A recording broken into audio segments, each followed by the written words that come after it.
नमस्कार, मी पूजा आपल्या सगळ्यांचं मनापासून स्वागत करते। आज मी आपल्यासाठी घेऊन आलेली आहे एक भन्नाट अशी नवीन रेसिपी, सरळ व सोपी। चला तर मग रेसिपीला सुरुवात करूयात।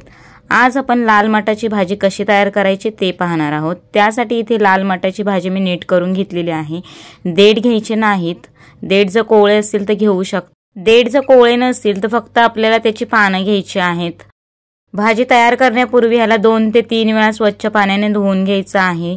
भाजी स्वच्छ अशी धुवून घेतल्यानंतर त्यामधील जी माती किंवा खर असते ती पाण्यामध्ये राहते, त्यामुळे 2-3 वेळा ही स्वच्छ पाण्याने धुवून घ्यायची आहे। धुवून झाल्यानंतर आपण भाजी तयार करून घेणार आहोत। यामधलं सगळं पाणी मी काढून घेतलेलं आहे। भाजी तयार करण्यासाठी इथे मी 4 मिरच्या कापून घेतलेल्या आहेत बारीक।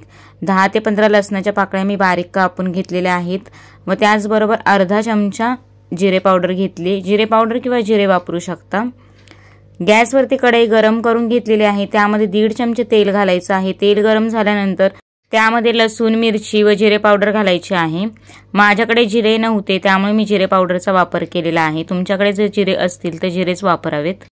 लसूण व मिरची व्यवस्थित अशी तेलामध्ये परतवून घ्यायची आहेत। लसणाला गोल्डन ब्राउन कलर येईपर्यंत भाजायचे, जेणेकरून भाजीची जी चव आहे ती छान लागते। ह्या ठिकाणी मी लसूण थोडासा जास्त वापरलाय।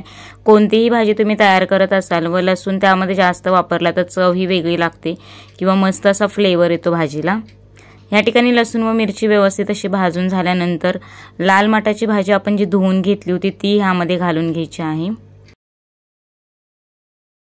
चवीनुसार मीठ त्यामध्ये घालून घ्यायचं आहे। मीठ घातल्यानंतर भाजीला पाणी सुटतं, त्यामुळे ही भाजी तयार करत असताना अजिबात पाणी मी घालणार नाही। जसं व्हिडिओमध्ये पाहताय तशाच पद्धतीने ह्याला मिक्स करून घ्यायचं आहे किंवा परतवून घ्यायचं आहे। शक्यतो सगळ्याच भाज्या कशा तयार करायच्या हे प्रत्येकाला माहीतच असतं, पण प्रत्येकाची बनवण्याची पद्धत ही वेगवेगळी असते। आमच्या सातारी भागामध्ये अशाच पद्धतीने लाल मटाची भाजी तयार केली जाते। या ठिकाणी भाजी परतून झाल्यानंतर त्यावरती झाकण ठेवून घ्यायचं आहे 5-1 मिनिटासाठी व गॅसची फ्लेम लो ठेवायची।